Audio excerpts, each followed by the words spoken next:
Là, c'est confortable.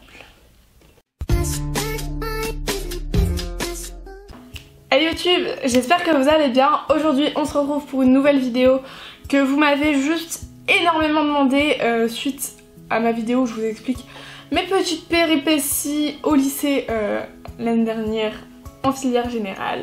Je vais vous parler de ma section STD2A. Je suis en première STD2A pour ceux qui arrivent de nulle part, qui se sont perdus sur YouTube et qui tombent sur ma petite tête.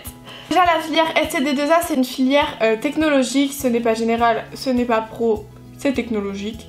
Voilà, c'est ni l'un ni l'autre, bah c'est forcément celui qui reste. Ça correspond à sciences technologiques, du design et des arts appliqués.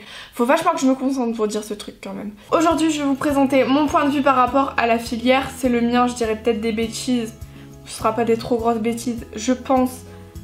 Mais voilà, on n'a peut-être pas tous la même vision de voir la filière. D'un lycée à un autre, c'est pas toujours exactement le même travail, la même façon de voir les choses. Même si c'est les mêmes bases, parce que bah, c'est le même bac qu'on passe, hein.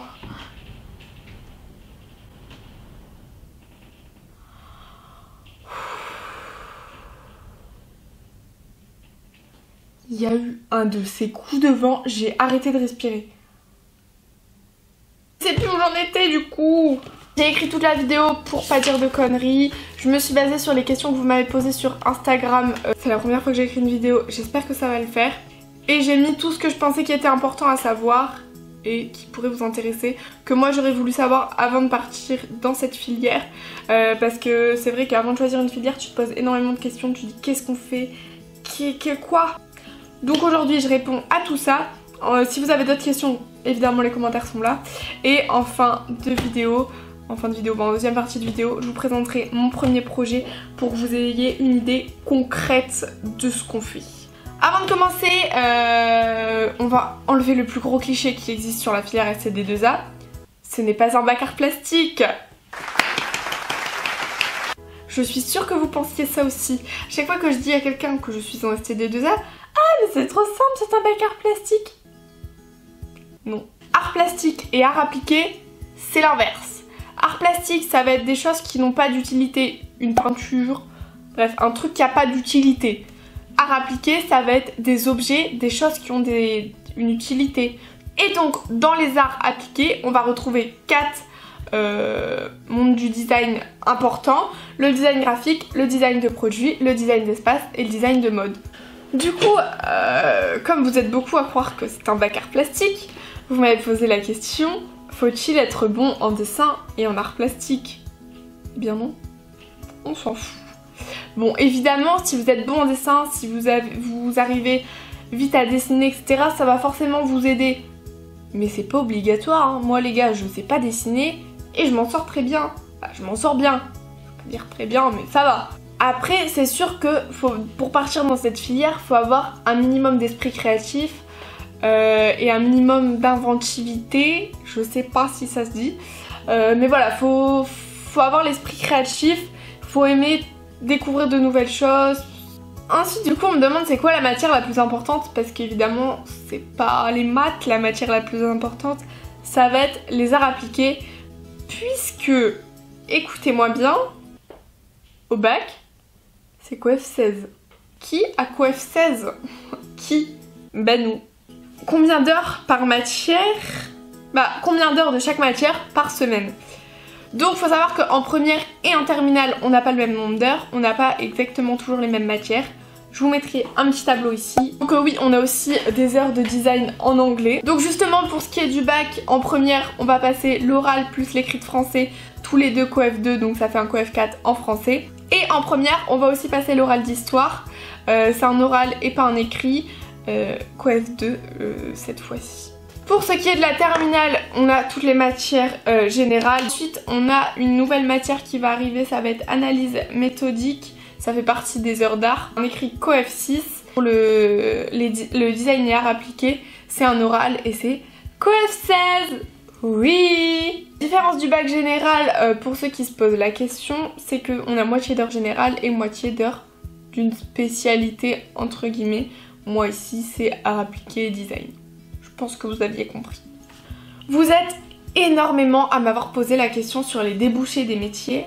Mais alors les gars, il y en a beaucoup, beaucoup, beaucoup. Tout ce qui touche un minimum à un côté artistique, vous êtes dedans. Vous pouvez être architecte, designer, décorateur, tatoueur, maquilleur FX. Tout. Bah pas tout, genre tu vas pas être cuisinier, mais tu vois, t'as quand même beaucoup de portes qui sont encore ouvertes et ça c'est cool. On m'a aussi demandé si c'était vraiment dur et c'était quel rythme de travail. Donc faut savoir que c'est loin d'être un bac facile parce que pour les profs de mon lycée, c'est le bac du lycée le plus compliqué dans le sens où on a l'épreuve d'art qui est co-F16, donc si on se foire à l'épreuve d'art, on n'a pas le bac. Mais après, moi je pense que si t'aimes ce que tu fais, si tu t'éclates dans ce que tu fais, tu vas forcément mieux réussir que si tu fais quelque chose que t'aimes pas. Puis c'est pas pareil d'aller en cours pour faire quelque chose que t'aimes ou quelque chose que t'aimes pas. Faut savoir qu'il y a quand même pas mal de boulot, mais c'est un peu pareil dans toutes les filières, c'est juste que nous, c'est pas pareil parce que comme on travaille sur des planches, comme vous le verrez après, on doit avoir plus de choses, plus de matériel, on s'installe, on travaille. C'est pas pareil comme si vous aviez un DM de maths. C'est pas la même chose. Vous verrez après quand je vous présenterai mes planches, mais c'est pas pareil. Maintenant, on va passer à ce que je fais en cours. Faut savoir qu'on fait pas des sculptures, on fait pas des peintures, on fait rien de tout ça. Parce que ce n'est pas un bac. J'espère que vous l'avez crié. Que je me suis pas tapé la honte toute seule. Pour travailler sur des planches comme ça à 3 cançons. Ici j'ai tout mon premier projet, la phase 1 du premier projet parce qu'en fait il y a 2 phases. Dans un projet il y a la phase 1 que j'ai ici que je vais vous présenter et la phase 2 que j'ai pas encore fait. Donc pour commencer notre petite phase 1, on va faire un mind mapping. Oui, c'est un mot anglais. Donc en gros on va prendre le thème. Moi mon premier thème c'était le sur-mesure. Donc je le mets au milieu et je vais développer avec des axes. Et dans chaque axe, je vais développer avec d'autres mots qui font référence au sur-mesure. Je pense que vous voyez quelque chose, du moins j'espère. Je pourrais pas vous mettre des incrustations vu que je n'ai pas de scanner A3. Je développe à chaque fois avec des mots-clés, des notions et des principes. Ensuite, une fois qu'on aura fait notre mind mapping, on va chercher ce qu'on appelle des références. Donc qu'est-ce que des références? C'est des œuvres entre guillemets par rapport au thème qu'on aura eu. Donc par exemple ici j'ai par rapport au sur-mesure, c'est le modulor du Corbusier. C'est une unité de mesure que le Corbusier l'avait créé. C'est à l'échelle humaine, donc c'est sur mesure à l'homme. Vous comprenez hein, la robe qui se renouvelle. Ensuite j'ai pris mon petit Obag et j'ai pris le chocolat designer. Oui, fallait bien qu'il y ait de la bouffe quelque part. Ensuite une fois qu'on aura fait ça, on va faire les PAV. PAV ça correspond à pratique des arts visuels. Oui. On va prendre des mots qu'on avait utilisés dans notre mind mapping. Oui, je vais réussir à parler. Et on va les développer avec des petits schémas plutôt sympatoches qu'on va mettre en 3D. On va faire les représentations 3D et on va les prendre en photo, développer tout ça, etc. Je vous détaille pas trop, mais vous avez un peu une idée de ce qu'on fait. Je vous invite à faire pause si c'est quelque chose qui vous intéresse. Vraiment. J'en ai fait 2 parce qu'il en fallait 6 et j'en ai fait 3 et 3. Voilà. Ensuite, une fois qu'on aura fini nos PAV, vous avez compris à quoi ça correspondait maintenant, j'espère, c'est ce qu'on je viens de raconter. On va passer aux pistes de recherche. Qu'est-ce que les pistes de recherche? On va tout simplement développer encore plus ce qu'on a fait dans nos pistes de recherche. Et c'est à ce niveau-là en fait qu'on va créer des objets. Par exemple ici j'ai repris mon verbe correspond, que ici j'avais fait un petit jeu nul pour enfants. Je l'ai développé, j'en ai fait une marmite. Oui. Mais vrai que je suis sûre les gosses ils kifferaient ça. J'ai fait 2 designs d'objets, donc celui-ci et celui-ci.